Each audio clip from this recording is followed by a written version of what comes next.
बड़ी नम्रता तक साथ अनुग्रह के सिंहासन के निकटता में आकर सारी महिमा तुझे देते हैं। धन्यवाद करते हैं हमें पल मौके अवसर तेरे ही अनुग्रह द्वारा हमें प्राप्त हुए आज पवित्र दिन में तेरी पवित्र उपस्थिति में तेरे पवित्र वचन की सुनहरी सुंदर बातें पर ध्यान मन चिंतन करें। इससे पिता परमेश्वर पवित्र आत्मा की सहायता अगुवाई मार्गदर्शन चाहते हैं प्यारे प्रभु। जिस पवित्र आत्मा के द्वारा तेरा वचन लिखा गया है वही पवित्र आत्मा हमारी सहायता करे, हमारे बीच में चुपिश करे, ताकि तेरे वचन के सुनाने वाले और सुनने वाले बने। जितने लोग यहाँ पर उपस्थित हम प्रार्थना करते हैं प्रभु जी, हमारे मन विचार ध्यान सब प्रभु तेरे वचन की ओर तेरी ओर हो। हर तरह की दुष्टता की ताकतों को प्रभु यीशु मसीह तेरे सामर्थी नाम से तोड़ देते हैं, ताकि पिता परमेश्वर पवित्र आत्मा के मार्गदर्शन में हम तेरे वचन के सुनने वाले बन सके और सुनने वाले भी ग्रहण करने वाले बने, ताकि वो वचन हमारी हृदय रूपी भूमि में प्रभु जी इस तरह से जगह पाए, स्थान पाए, आदर पाए, सम्मान पाए, ताकि कोई 30 गुना, कोई 60 गुना, कोई 100 गुना फल लाए। ये सब कुछ हम प्रदान करता प्रभु यीशु मसीह के पवित्र और सामर्थी नाम से मांगते हैं, आमीन। अब सब मेहरबानी से अपने स्थानों पर बैठ जाएंगे। हालेलुया, प्रेज़ द लॉर्ड, जय मसीह की। परमेश्वर का एक बार फिर से धन्यवाद हो आज के सुंदर समय के लिए जो प्रभु ने दिया है। क्या प्रभु के भवन में एकत्रित होकर आज के दिन के उस आत्मिक भोजन को जो हम प्राप्त करने जा रहे हैं उसे प्राप्त करें। तो इससे बड़े आनंद की कोई बात नहीं हो सकती कि जब हम शाही भोजन को, जब हमारे सामने नाश्ता आता है तो हम कितने खुश होते हैं, कितने आनंदित होते हैं। हाँ, गर्मा गर्म भोजन। मगर जब हम आत्मिक भोजन की बात करते हैं तो हमें और भी आनंदित होना चाहिए। हालेलुया। क्या वो समय कि ये इस समय वो भोजन भरोसा जाएगा या जिसे हम ग्रहण करेंगे, जिस भोजन से बढ़कर कोई भोजन नहीं है। हालेलुया। क्योंकि परमेश्वर के वचन में लिखा है कि जो कुछ भी संसार में है सब कुछ नाश हो जाएगा, जल जाएगा, खत्म हो जाएगा, परंतु परमेश्वर उसके वचन की बातें सदा सर्वदा तक रहेगी। और जो इस वचन पर चलेगा, इसे ग्रहण करेगा, खाएगा, वो ईश्वर के राज में प्रवेश करेगा। Hallelujah, hallelujah. तो आइए हम परमेश्वर का धन्यवाद करें इस देश के समय के लिए तो प्रभु ने किया हम प्रभु के कलाम की बातों को सुने और ग्रहण करें। परमेश्वर के वचन से देखेंगे आज जो मैंने आपकी और अपनी अगुवाई के लिए जो विषय दिया है वो ये है परमेश्वर के वायदे, परमेश्वर के वायदे। और प्रभु के वचन के द्वारा अगर हम देखें यशाया उसका 49वां अध्याय जो आपके सामने पढ़ा गया था, यशाया 49वां अध्याय और उसकी 15वीं आयत को अगर हम देखें यशाया 49 और उसकी 15वीं आयत, कोई माइक में पढ़े जी। क्या ये हो सकता है कि कोई कोई माता अपने दूध पीते बच्चे को भूल पिए हुए बच्चे को भूल जाए और अपने जन्माए हुए लड़के पर दया ना करे हाँ मैं तो भूल सकती है, हाँ वो तो भूल सकती है, परंतु मैं तुझे कभी नहीं भूल सकता। मैं तुम्हें कभी नहीं भूल सकता। हालेलुया। कितनी सुंदर बात है। प्रभु कहता है मैं तुम्हें कभी नहीं भूल सकता। ये प्रभु का कहता है। और अगर हम फिलिपियों की पुस्तक को देखें उसका 4वां अध्याय और उसकी 19वीं आयत, फिलिपियों उसका 4वां अध्याय और उसकी 19वीं आयत, देखिए क्या लिखा है वहां। मेरा परमेश्वर भी अपने उस धन के अनुसार जो महिमा से मसीह यीशु में है, मेरा परमेश्वर भी अपने उस धन के अनुसार जो महिमा सहित मसीह यीशु में है तुम्हारी हर एक घटी को पूरी करेगा, तुम्हारी हर एक घटी को पूरी करेगा। Hallelujah, hallelujah. यहाँ पर हम देखते हैं परमेश्वर के कुछ वायदे। आज हम इन्हीं बातों के ऊपर परमेश्वर के वचन से गौर करेंगे, ध्यान करेंगे, मनन करेंगे, चिंतन करेंगे। परमेश्वर के वायदे जो हम इंसानों के प्रति हैं। और यदि हम परमेश्वर के वचन के द्वारा देखें कि जब परमेश्वर ने मनुष्य को अपने स्वरूप और समानता में रचा, सारी बातें जो कुछ भी सृष्टि है, जो कुछ भी पृथ्वी पर हम देखते हैं जो रचा हुआ है, कैसे रचा गया? वचन के द्वारा। कैसे? वचन के द्वारा। परमेश्वर का ऐसा हो जा, ऐसा हो जा, ऐसा हो जा, और सब कुछ वैसा ही होता चला गया। और अंत में परमेश्वर ने जब मनुष्य को रचने की बात आई तो क्या होता है? परमेश्वर सिंहासन सब कुछ त्यागता है, पृथ्वी पर आ जाता है, मिट्टी से मनुष्य को बनाता है और उसके नथनों में जीवन का सांस फूकता है। यानी परमेश्वर ने मनुष्य को बनाने के लिए पृथ्वी पर अपने कदम रखे। हालेलुया। और इतना प्यार किया मेरे प्यारे अजीजों, पवित्र वचन बाइबल इस बात की गवाह है कि दिन के ठंडे समय में प्रतिदिन परमेश्वर आदम से मिलने आया करता था, आदम से मिलने आता था। वचन के अनुसार हम देखें तो परमेश्वर ने कभी भी आदम से यह नहीं कहा कि अरे इतना समय हो गया है, इतना लंबा अरसा हो गया है, मैं प्रतिदिन तेरे से मिलने के लिए स्वर्ग छोड़कर इस पृथ्वी पर आता हूं और अब मैं तुझसे नहीं मिल सकता। क्या परमेश्वर ने ऐसा कभी कहा? नहीं, कभी नहीं कहा। प्रतिदिन आता रहा जब तक आदम ने परमेश्वर की आज्ञा का पालन किया। मगर जो ही आदम ने परमेश्वर की आज्ञा का उल्लंघन किया, वहीं पर हम देखते हैं पाप होता है। पवित्र वचन बाइबल क्या कहती है? पाप की मजदूरी मृत्यु है। ठीक है ना?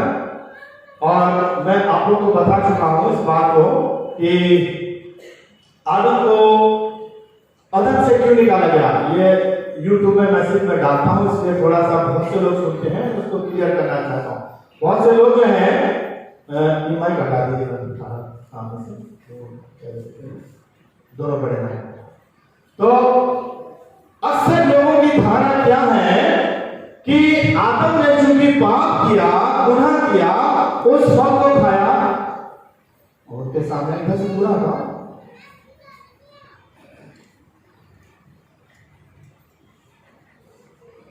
करना भाई, मैं पूरा डाला उनके सामने आ गया। तो वहां पर पवित्र वचन बाइबल में इस तरह से दिया गया है कि परमेश्वर ने आज्ञा दी थी कि इस वृक्ष के फल को मत खाना, और जो उन्होंने उस फल को खाया तो क्या हुआ? पाप का जन्म हुआ। और बाइबल क्या कहती है? पाप की मजदूरी मृत्यु है।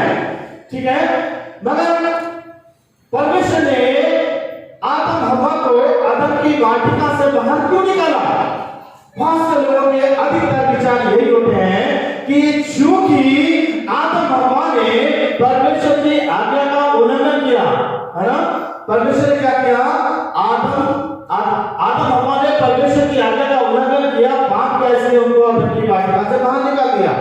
नहीं, उन लोगों ने जो पाप किया उसकी नग्नता को ढकने के लिए परमेश्वर ने एक मेमने को ज़बह किया और चमड़े के अंगरखे बना करके उन्हें पहना दिए, उनकी नग्नता को ढकने के लिए। और यही व्यवस्था परमेश्वर ने कौम इस्राएल को दी थी कि मनुष्य के पापों को ढांपने के लिए मेमने का बलिदान। पाप ढक गए और पाप पूरी तरह से नहीं छुटकारा हुआ। पापों का छुटकारा प्रभु यीशु के लहू के द्वारा, ठीक है ना? पापों को ढांपना और उनको पूरी तरह से निकालकर दूर करना, ठीक है, वो प्रभु यीशु के लहू के द्वारा। मगर आदम को परमेश्वर ने अदन की वाटिका से बाहर क्यों निकाला? वचन से देखिए, जीवन के वृक्ष में डाला। फिर यहोवा परमेश्वर ने कहा, रेफरेंस दीजिए, उत्पत्ति 3:22 तीसरा अध्याय उसकी 22 आयत में देखिए क्या लिखा है। फिर यहोवा परमेश्वर ने कहा, फिर यहोवा परमेश्वर ने कहा, मनुष्य भले बुरे का ज्ञान पाकर हममें से एक के समान हो गया है। इसलिए अब ऐसा न हो कि वह हाथ बढ़ाकर जीवन के वृक्ष का फल खा ले और सदा जीवित रहे। इसलिए यहोवा परमेश्वर ने उसको अदन की वाटिका में से अदन की वाटिका से बाहर निकाल दिया। क्यों निकाल दिया? कहीं ऐसा ना हो उत्पत्ति 3:22 के अनुसार कि ये जीवन के वृक्ष का फल तोड़ के खा ले और हमेशा के लिए अमर हो जाए। तो इसलिए नहीं निकाला था कि उसने पाप किया, पाप के लिए उसने की नग्नता को ढांक दिया, मगर जीवन के वृक्ष के फल को ना खा ले, इसलिए परमेश्वर ने निकाला। तो यहाँ पर हम देखते हैं मेरे प्यारे अजीजों, परमेश्वर का प्रेम मनुष्य जाति के प्रति कभी भी कम नहीं हुआ। और तब प्रभु यीशु मसीह मानव रूप में मनुष्य जाति को बचाने के लिए आते हैं, और जो परमेश्वर की मनुष्य से दूरी हो गई थी उसको मिटाने के लिए उन्होंने क्रूस पर अपने बलिदान दिया, ताकि फिर से परमेश्वर का मनुष्य से मेल हो जाए। Hallelujah, hallelujah. तो यहाँ पर हमें देखने को मिलता है कि परमेश्वर ने मनुष्य से प्यार किया, उसे छोड़ नहीं दिया, और इसलिए उसने मनुष्य जाति के प्रति कुछ वायदों को पवित्र वचन बाइबल में इस तरह से कहे। और वायदे क्या क्या है? पहली बात अगर हम देखेंगे तो वहां पर देखें, पहला वायदा क्या है? मैं तुझे दृढ़ करूंगा। क्या है? मैं तुझे दृढ़ करूंगा। अगर हम यशाया उसका 41वां अध्याय और उसकी 10वीं आयत पर अगर गौर करें, पढ़ें, तो वहां पर देखिए क्या लिखा है। यशाया उसका 41वां अध्याय और उसकी 10वीं आयत। मत डर क्योंकि मैं तेरे संग हूँ, मत डर क्योंकि मैं तेरे संग हूँ, इधर उधर मत दौड़, क्योंकि मैं तेरा परमेश्वर हूँ। मैं तुझे दृढ़ करूंगा और तेरी सहायता करूंगा, और अपने दाहिने दाहिने हाथ से मैं तुझे संभाले रहूंगा। मनुष्य जो है कमजोर इंसान है, निर्बल है, और इसलिए हम देखते हैं कि हम बहुत सी परेशानी दिक्कतों में घबरा जाते हैं, परेशान हो जाते हैं, और हम एकदम टूट जाते हैं। अरे ये कैसे होगा, ये तो काम बड़ा कठिन है, और हम परेशान निर्भर हो जाते हैं और विचलित हो जाते हैं। मगर परमेश्वर क्या कहता है? मत डर, मैं तेरे मददगार। कभी कभी हम सहायता के लिए इधर देख रहे हैं, उधर देख रहे हैं, कहां से हमारी सहायता मिलेगी, कहां से हमारी मदद मिलेगी। प्रभु कहता है इधर करता कि मैं तेरा परमेश्वर हूं, मैं तुझे दृढ़ करूंगा, मैं तुझे मजबूत करूंगा, स्थिर करूंगा, दृढ़ करूंगा चट्टान की माने, और तेरी सहायता करूंगा। अपने दाहिने धार्मिक हाथ से मैं तुझे संभाले रहूंगा। Hallelujah, hallelujah. कितनी मनोहर सुंदर बात है मेरे प्यारे अजीजों। जब परमेश्वर हमारी ओर है तो हमारा विरोधी कौन हो सकता है?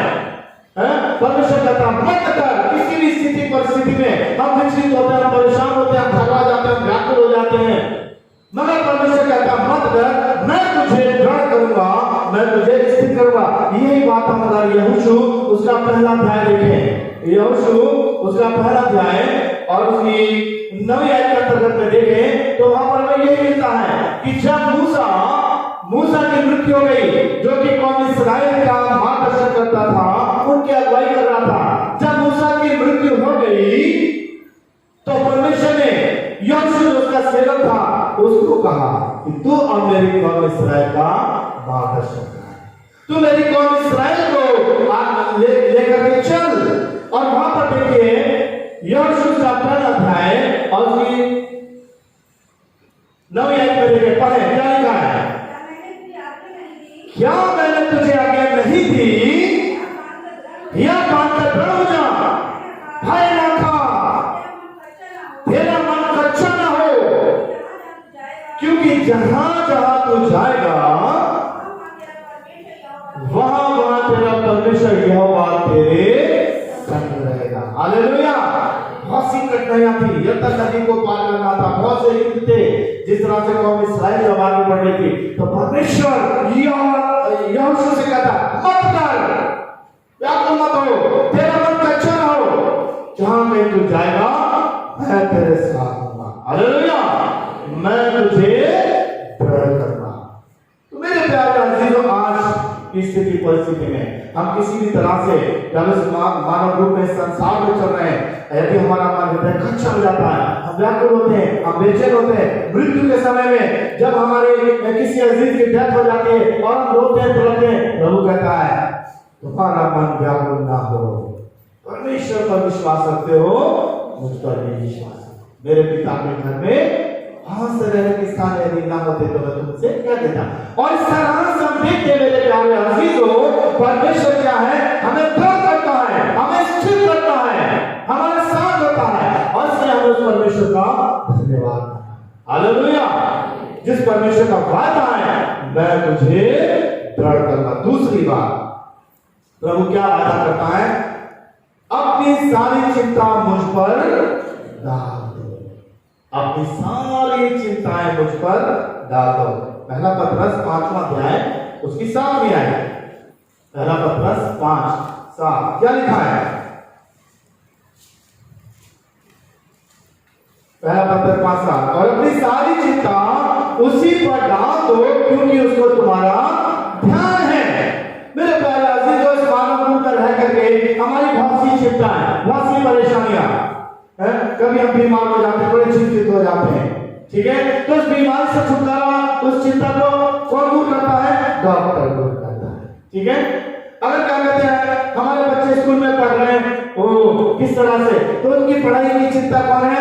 एक शिक्षक दूर करता है, टीचर। अगर हमें आर्थिक स्थिति हो गई है तो कोई धनवान व्यक्ति का सहारा लेते हैं, या बैंक में पैसा भी निकालो ताकि वो करें। इस तरह से खेत में काम कर रहे हैं, बीज भंडार में जाओ, अच्छे बीज जाओ, यानी कि हर चिंता के लिए अलग अलग। मगर प्रभु क्या कहता है?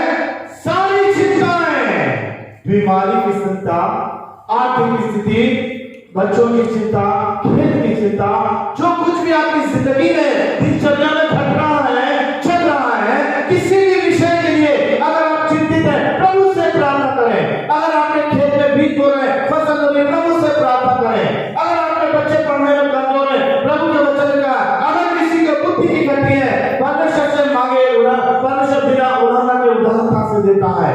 तो हम देखते मेरे प्यारे अजीजों, जो परमेश्वर कहता है सारी चिंताएं, किसी भी प्रकार की आपकी जिंदगी में कोई भी चिंता है, अगर हम परमेश्वर के सामने लाएंगे तो परमेश्वर क्या करेगा? सब दूर कर देगा। मुझे एक इलस्ट्रेशन याद आ रही है। एक बार एक लेडी थी जो कि बहुत परेशान थी, बहुत चिंतित थी। उसके हस्बैंड नहीं थे, उसके पति नहीं थे, और इसलिए उसके जो 2 बच्चे थे उनका पालन पोषण करती थी, काम काज करती थी, तमाम परेशानी चिंताएं थी। तो एक बार उसने प्रभु के भवन में जाकर ये वचन सुना कि परमेश्वर के वचन में लिखा है कि अपनी सारी चिंताएं मेरे ऊपर छोड़ दो। प्रभु ने कहा सारी चिंताएं मेरे ऊपर छोड़ दो। उसने कहा इससे बढ़िया बात क्या कि प्रभु कह रहा है कि अपनी सारी चिंता छोड़ दे, कितनी चिंता कर रही हूँ, कितनी परेशान रहती हूँ, चिंतित रहती हूँ। और उसने क्या करा, एक पेटी बनाई, एक बॉक्स बनाया, और जो भी उसकी दिक्कत की चिंता होती थी उसे लिखती थी और उस पेटी में डाल देती थी कि प्रभु अब ये चिंता मैं तेरे ऊपर छोड़ देती हूँ। और मेरे प्यारे अजीजों, जिसका नतीजा क्या हुआ, प्रभु का अनुग्रह पर आया, क्योंकि प्रभु ने कहा है अपनी सारी चिंताएं मेरे ऊपर छोड़ दो। और जब उसने अपनी सारी चिंताएं लिख करके प्रभु को छोड़ दी, एक एक करके उसके जीवन की सारी समस्याएं, परेशानियां, चिंताएं क्या हो गई, दूर हो गई। प्रभु ने कर दिया और उसके जीवन में बड़ी खुशहाली आनंद आया और प्रभु ने उसका मार्गदर्शन किया। हालेलुया। तो मेरे प्यारे अजीजों, आज परमेश्वर वही जीवित परमेश्वर है जो कहता है कि अपनी सारी चिंता मेरे ऊपर छोड़ दो, मुझे तुम्हारा ध्यान है, और परमेश्वर इस तरह का करने के लिए तैयार है। और अगर हम पहला राजा का 17वां अध्याय, पहला राजा उसका 17वां अध्याय और उसकी 6वीं आयत में वहां जिक्र देखें तो वहां एलिया के बारे में हम देखते हैं। ठीक है, थोड़ा ध्यान देंगे एलिया के बारे में। वहां पर क्या लिखा है कि एलिया किस तरह से परमेश्वर कहता है कि तू कलीत नाम नाले पर जाना और वहां का पानी पीना और कौवे तुझे रोटी खिलाया करेंगे। ठीक है ना, क्योंकि उसने किस तरह से इजाबेल बाल के 400 नबियों का तलवार से मार दिया था। उसने ये कहा था कि अब से 3.5 साल तक बारिश नहीं होगी, और जिसका नतीजा इजाबेल ने कहा था कि मैं इसके सर को धड़ से अलग कर दूंगी। तो ये तमाम बातों बाद जब वहां पर एलिया जो है वहां पर भागता है बचने के लिए, और परमेश्वर से आज्ञा देता है कलीत नाम नाले के पास जाना। और वहां पर मेरे प्यारे अजीजों, जब आप ध्यान दें, पहला राजा 7वां अध्याय 6वीं आयत, एलिया के लिए कितना चिंता का विषय कि वो अपनी जान बचाकर भाग रहा है। अब वो क्या खाएगा, क्या पिएगा, कहां रहेगा, कैसे होगा। और वहां पर देखिए प्रभु का इंतजाम। पहला राजा 17:6 क्या लिखा है? हाँ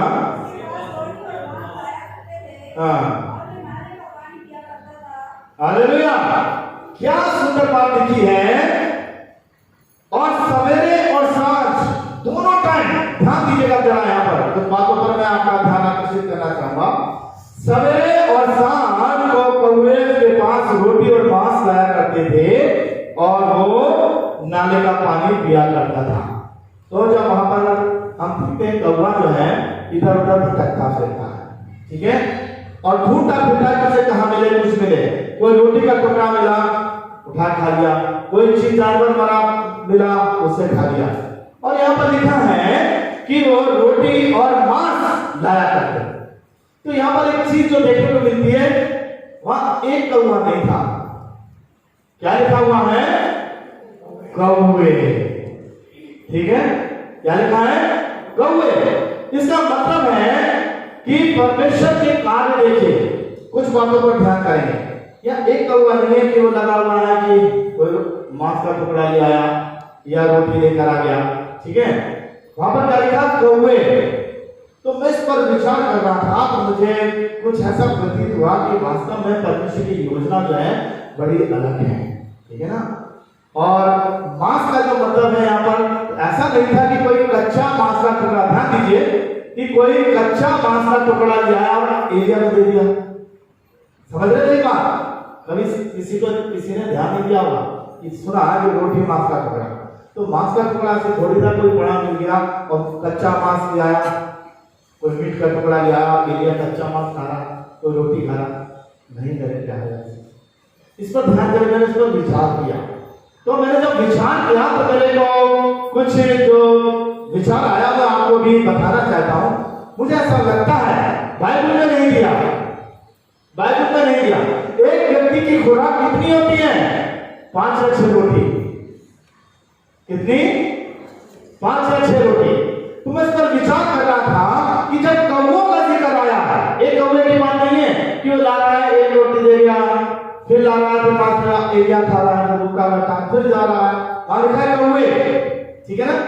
तो मैंने विचार किया इस बात का, तो मे बी पॉसिबल एक व्यक्ति की 5-6 रोटी की खुराक होती है, तो हो सकता है, बाइबल में नहीं दिया, हो सकता है परमेश्वर ने 12 कौवों को नियुक्त किया हो। मैं 12 इसलिए बोल रहा हूं, 12 गोत्र थे इस्राएल के, परमेश्वर के 12 चेले थे, 12 कौवे थे, 6 रोटी 6 रोटी, 6 रोटी 6 रोटी एक व्यक्ति की खुराक, ठीक है, 6 रोटी 6 रोटी। और वो 12 कौवे, क्योंकि लिखा कौवे, वो 12 कौवे उड़ा करते थे परमेश्वर की आज्ञा के अनुसार, ठीक है। और वो जाते थे 6 कौवे 6 रोटी और 6 कौवे 6 रोटी एक साथ जाते थे और आते थे और एलिया को दिया करते थे। हालेलुया। ये बाइबल में नहीं दिया है, मगर मैं विचार कर रहा हूं क्योंकि कौवों की बात आई, ठीक है। तो हो सकता है मे बी पॉसिबल, और ऐसा भी हो सकता है कि परमेश्वर की योजना के अनुसार किसी को परमेश्वर ने कहा हो जो कि बस रोटी और मीट को बनाकर रखता होगा। जिस तरह से आजकल चिड़ियों को खिलाते हैं, देते हैं, दाना डालते हैं, कोई व्यक्ति जरूर होगा, एक कौवे का घर ढूंढता मिलेगा, प्रभु का अद्भुत युक्ति करने वाला प्रार्थना करें।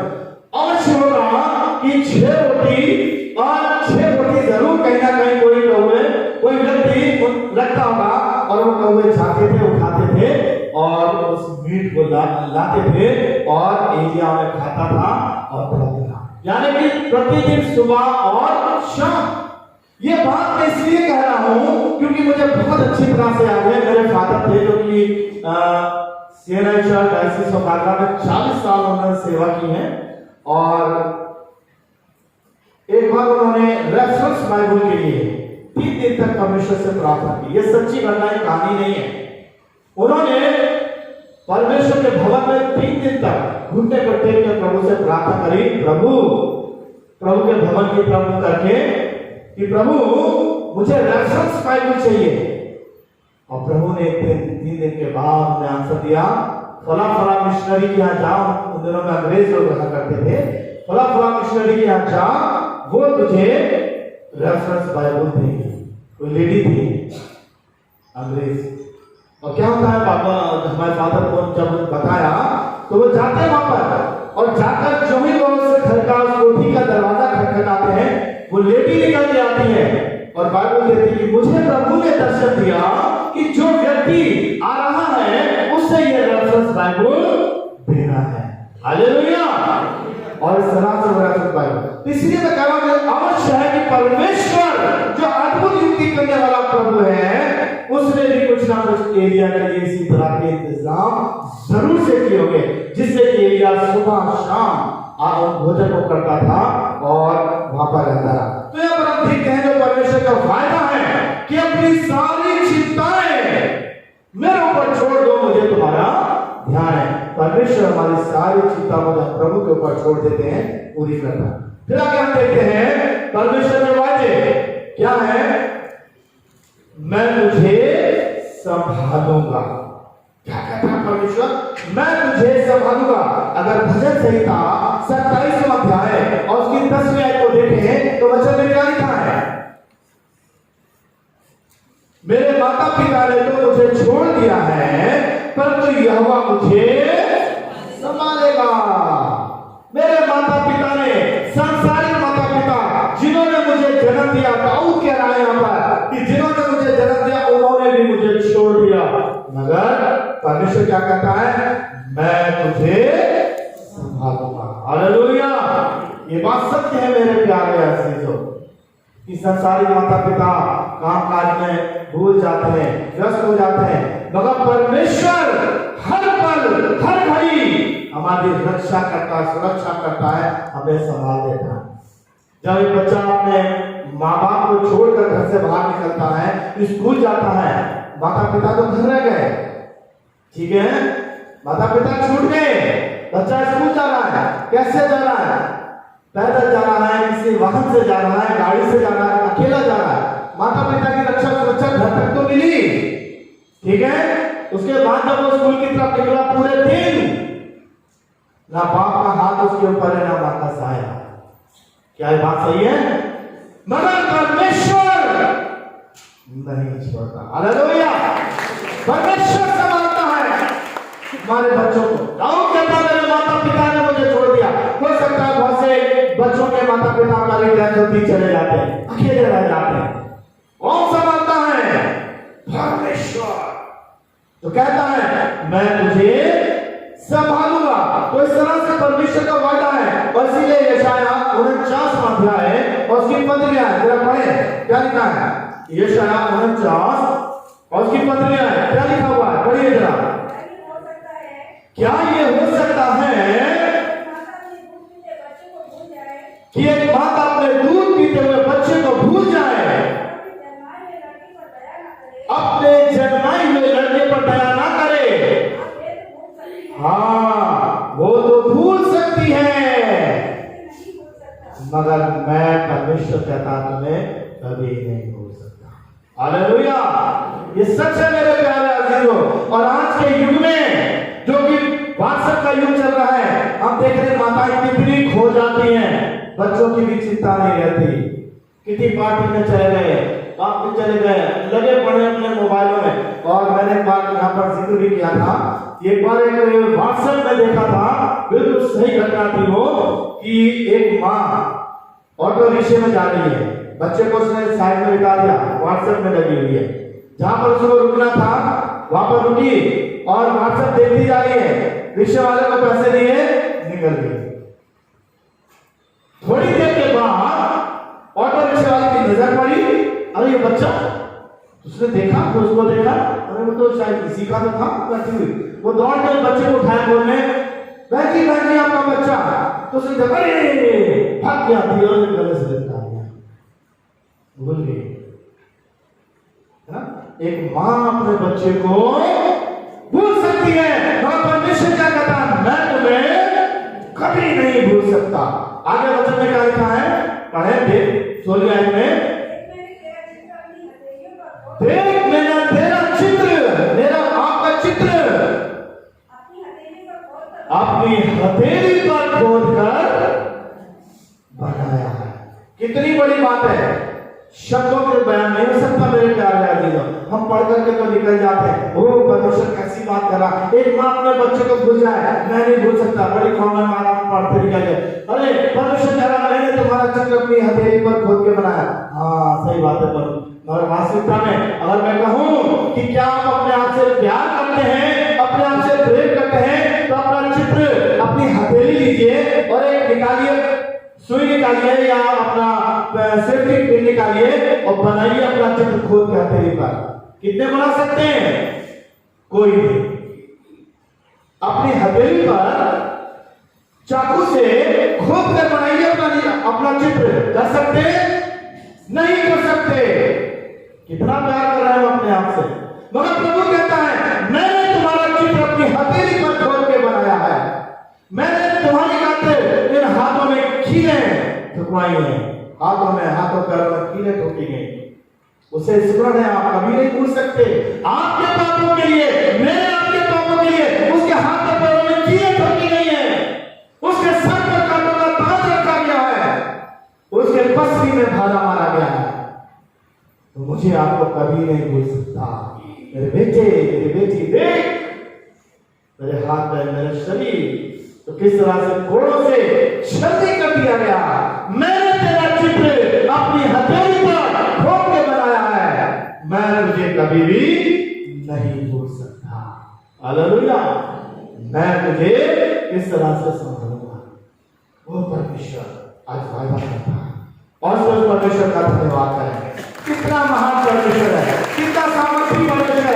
हर स्थिति परिस्थिति में मुझे आपको संभालने के लिए तैयार है। जबकि मैं और आप कितना गुनाह करके से दूर चले जाते हैं, बुराइयों में उलझ जाते हैं, तमाम सांसारिक बातों में उलझ जाते हैं, फिर भी वो अपने बाहें पसारे मुझे आपको अपने गले लगाने के लिए तैयार। क्यों?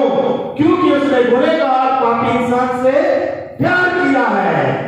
गुनाह से नफरत की, पाप से नफरत किया, और पापी मनुष्य से प्यार किया और पापी मनुष्य को बचाने के लिए मानव रूप लेकर उस पृथ्वी पर आया। और उससे वो कहता है मैं तुझे संभालूंगा। इब्रानियों 13 और उसकी 5 आयत में कहता है मैं तुम्हें कभी नहीं छोड़ूंगा, मैं तुम्हें कभी नहीं त्यागूंगा। ये परमेश्वर का वादा, कभी नहीं छोड़ूंगा, कभी नहीं त्यागूंगा। कैसी स्थिति परिस्थिति क्यों ना आ जाए, कैसे संकट क्यों ना आ जाए, चाहे कोरोना वायरस में दुनिया जहां तबाह हो जाए, मातम मातम आने लगे, लोग रोज चिल्लाए पुकारे, मगर मैं तुम्हें कभी नहीं छोड़ूंगा। हालेलुया। और आज इस बात का प्रमाण है, दुनिया में लाखों लोग मर गए और प्रभु ने मुझे आपको संभाला। हालेलुया। मुझे आपको संभाला।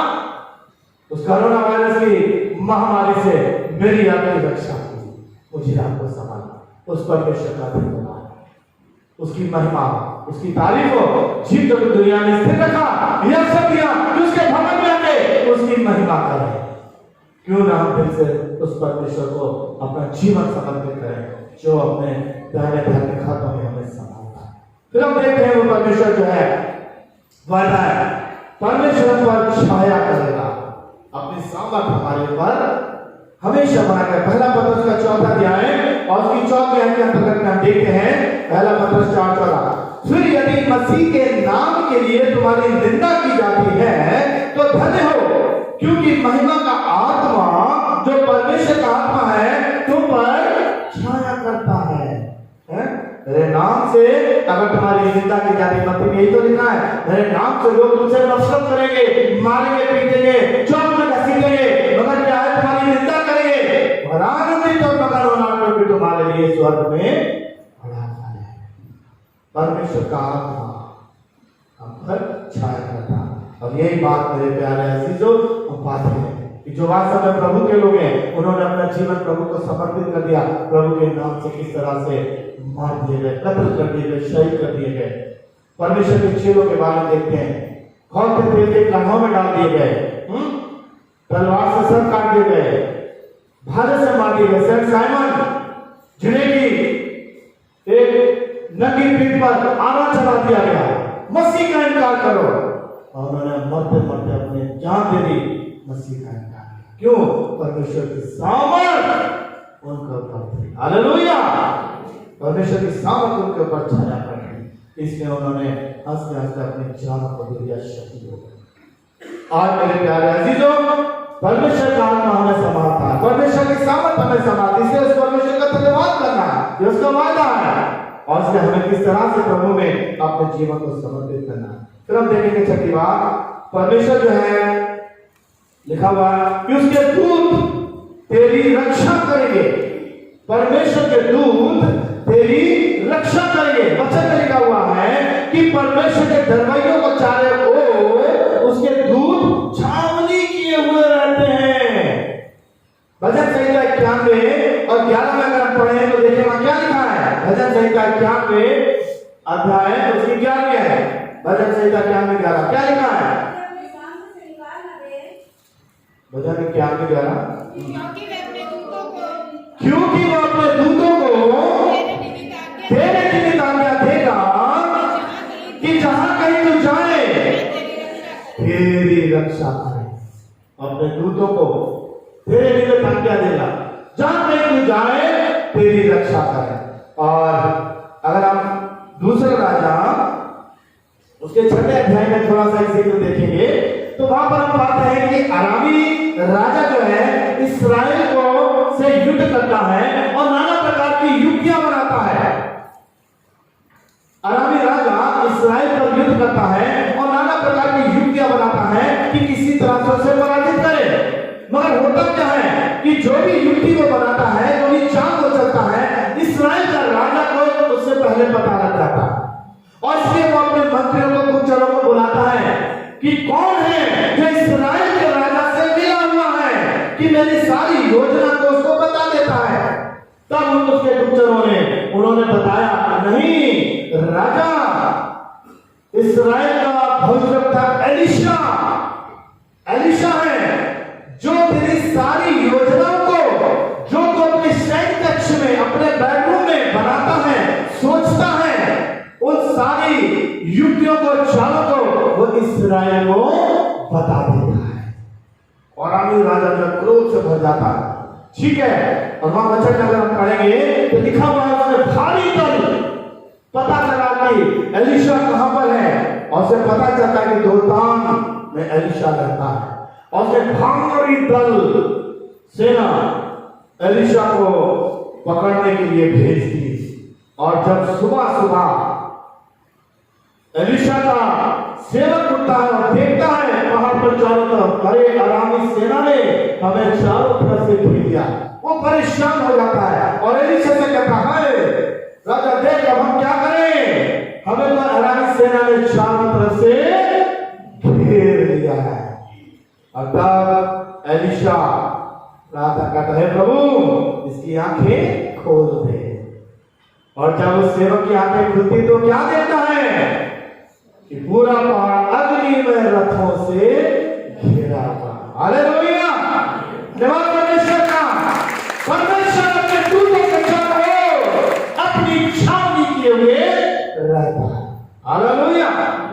आपको मालूम हो या ना मालूम हो, जब आप रात में प्रार्थना करते हैं, प्रभु तू मेरे परिवार की रक्षा करना, और मैं अपने आप को तेरे हाथों में सौंपता हूं, तेरे लहू में अपने अपने परिवार को ढांपता हूं, मैं पूरे कलीसिया को ढांपता हूं, अपनी प्रार्थना पूरे कैंपस को, हर परिवार को, अजीजों को, सबको लहू में ढांपता हूं आप लोगों को। और आपको पता है कि जब आप इस तरह की प्रार्थना करते हैं, परमेश्वर का दूत ज्वाला में तलवार लेकर आकर रक्षा के लिए वहां पर मौजूद है। हालेलुया।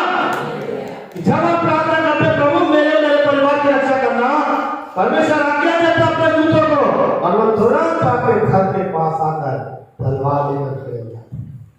और एक सच्ची घटना मैं बता रहा हूं, ये फरखाबाद की घटना है। एक पासवान के घर पर वो रात अकेला कोठी थी उनकी, वहां रहते थे, वो बड़ी कोठी हुआ करती थी मिशनरियों की।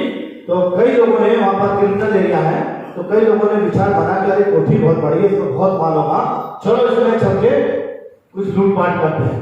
और कहते हैं उन्होंने 5-6 लोगों ने वहां प्रोग्राम बनाया, और जब वो वहां पर गए तो क्या होता है कि उन्होंने वहां क्या देखा कि उनकी कोठी पर 2 उज्जवल वस्त्र पहने हुए, सफेद वस्त्र पहने, चमचमाती तलवार उनकी कोठी पर बन रहे हैं। हालेलुया। और जब उन्होंने देखा तो डर के मारे थरथरा के भागे। हालेलुया। मेरे प्यारे अजीजों, ये सच है कि परमेश्वर कहता है कि मेरे दूत किस तरह से वो अपने दूतों को आज्ञा देता है कि जहां कहीं तू जाए तो तेरी रक्षा करेंगे। ये परमेश्वर का वायदा है। जब हम परमेश्वर में चलते हैं, प्रभु में बने रहते हैं, प्रभु किस तरह से हमारी सहायता करता है। हालेलुया। तो हमें अपने किस तरह से अपने आप को, अपने जीवन को प्रभु को सौंपना है, और जब हम प्रभु में रहेंगे, प्रभु अपना वायदा हमारी जिंदगी में पूरा करता है। फिर एक और बात देखेंगे, आखिरी बात और अंतिम बात करके, क्योंकि मैसेज तो और है मेरे पास, समय का ध्यान रखेंगे। कई बातें हैं मेरे पास और भी कहने की, कई बातें हैं जो कि वचन में तो बहुत बातें दी हुई हैं, मगर अंतिम बात करके समाप्त करना चाहूंगा। तो प्रभु कहता है एक वायदा, तुम्हारी हर एक घटी पूरी करेगा, तुम्हारी हर एक घटी पूरी करेगा। फिलिपियों उसका 4वां अध्याय और उसकी 13 से 19 में है। फिलिपियों 4:19 में देखेंगे क्या लिखा है, और मेरा परमेश्वर भी अपने उस धन के अनुसार जो महिमा सहित मसीह यीशु में है, तुम्हारी हर एक घटी को पूरी करेगा। परमेश्वर हमारी हर एक घटी को क्या करता है? पूरी करता है। हम देखते हैं कि जब एलिया सारपत के घर में गया, सारपत की विधवा के घर में गया, तो मुट्ठी का मेरा कुप्पी का तेल जब तक बारिश नहीं हुआ, काम करता रहा, नहीं घटा। मुट्ठी के तेल, मुट्ठी का मैदा कुप्पी के तेल पर प्रेसिंग उतरती रही। एलिया भी खाता रहा, वो भी खाता रहा।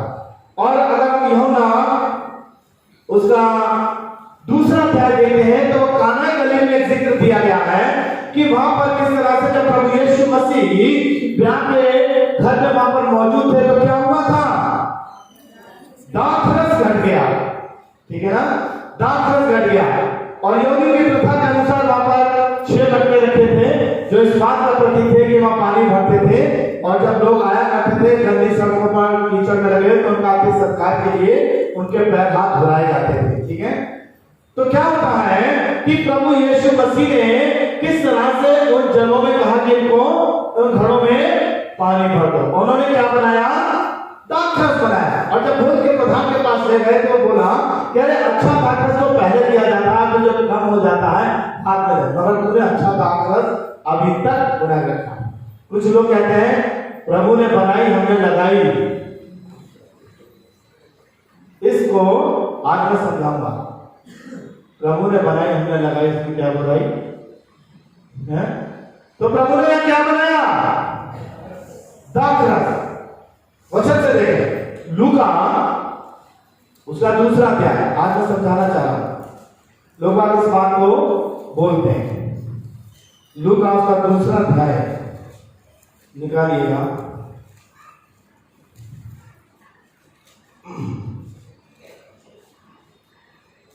पद में आए, सब जने खोले, अगर बाइबल नहीं है तो कोई बात नहीं, जहां पर बाइबल है वहां देखें। लूका उसका पहला अध्याय पद में आए, जरा एक साथ पढ़ दीजिए क्या लिखा है, पढ़िए लूका 1:15, जोर से पढ़े। क्योंकि वह प्रभु के सामने महान होगा और दाखरस और मदिरा कभी नहीं पिएगा। क्या लिखा है, दाखरस और मदिरा। दाखरस क्या है, दाख का रस, अंगूरों का रस, ठीक है ना। और मदिरा क्या है, उसी दाख से मदिरा बनाई जाती है, जो सड़ाई जाती है, गलाई जाती है, उसको इस तरह से तैयार किया जाता है जिसमें नशा बनता है। समझ गए मेरी बात? मदिरा जो है बनाई जाती है, दाखरस अंगूरों से निकाला जाता है, ठीक है ना। दाखरस और मदिरा दोनों जो है अलग अलग चीजें हैं ये। तो यहां पर प्रभु ने क्या बनाया, दाखरस। जिस तरह से हम लोग क्या करते हैं, जब कोई खाना वाना कहीं पर होता है, कहीं शादी विवाह का भोजन होता है, उसके बाद कुछ मीठा देते हैं, तो उसमें क्या होता है, कहीं हलवा होता है मीठा, तो कहीं जर्दा होता है उसके बाद, है ना। तो इसी तरह से उस समय यहूदी प्रथा के अनुसार वो दाखरस, ठीक है ना, दिया जाता था। दाखरस जो है डाइजेशन के लिए भी और आपके पेट की बीमारियों की तकलीफों के लिए भी काम में आता है। दाखरस होता है डाइजेशन के लिए, ताकत के लिए और पेट की बीमारियों के लिए भी काम में आता है। इसीलिए पहला तीमुथियुस का 5वां अध्याय, पहला तीमुथियुस का 5वां अध्याय और उसकी 23 में को पढ़े जरा जल्दी से, क्या लिखा है वहां पर, भविष्य में केवल जल ही का पीने वाला न रहे। पौलुस देखिए यहाँ पर क्या कह रहा है, भविष्य में केवल जल ही का पीने वाला ना रहे, पर अपने पेट के बार बार बीमार होने के कारण थोड़ा थोड़ा दाखरस भी काम में लाया। तो दाखरस जो है क्या है मेरे प्यारे अजीजों, हमें ताकत पहुंचाता है, डाइजेशन के काम आता है और पेट की बहुत सी दुख और तकलीफों में भी काम आता है। तो यहाँ पर हमें देखने को मिलता है, तो प्रभु यीशु ने जो दाखरस बनाया वो मदिरा नहीं थी, जो लूका में पढ़ते हैं एक पहला अध्याय के अंतर्गत में, क्या है, दाखरस और मदिरा, ठीक है ना। दाखरस अंगूरों का सीधा दाखरस है और मदिरा उन्हीं दाख से सड़ा गला करके मदिरा जो है बनेगा।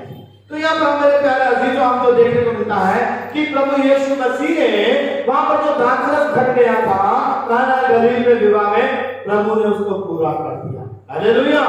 तो परमेश्वर इसी तरह से हमारे जीवन में, हमारे परिवार में, हमारी हर एक कमी घटी को अपने अनुग्रह के द्वारा क्या करता है, पूरा करता है। जब हम प्रभु के चरणों पर रहेंगे, जब हम उस पर विश्वास करने वाले बनेंगे, जब हम अपना जीवन समर्पण करेंगे, उसके वचनों के अनुसार चलेंगे। प्रभु का वादा है, ठीक है ना, प्रभु का वादा है कि किस तरह से वो तुम्हारी हर एक कमी घटी को पूरा करेगा। हालेलुया। तो आज के वचन के अनुसार हम देखते हैं कि परमेश्वर सदा सर्वदा ऐसा है। आकाश और पृथ्वी टल जाएंगी मगर परमेश्वर के वचन उसके वादे कभी नहीं टलेंगे। और जब परमेश्वर का विश्वास जो मेरे आपके प्रति है तो हमें भी परमेश्वर के प्रति इतना ही विश्वास जो बना है कि हम अपने जीवन को परमेश्वर को समर्पण करें, उसके मार्गों पर चलें, उससे प्रेम करें, उसका भय माने और उसकी सेवा करें।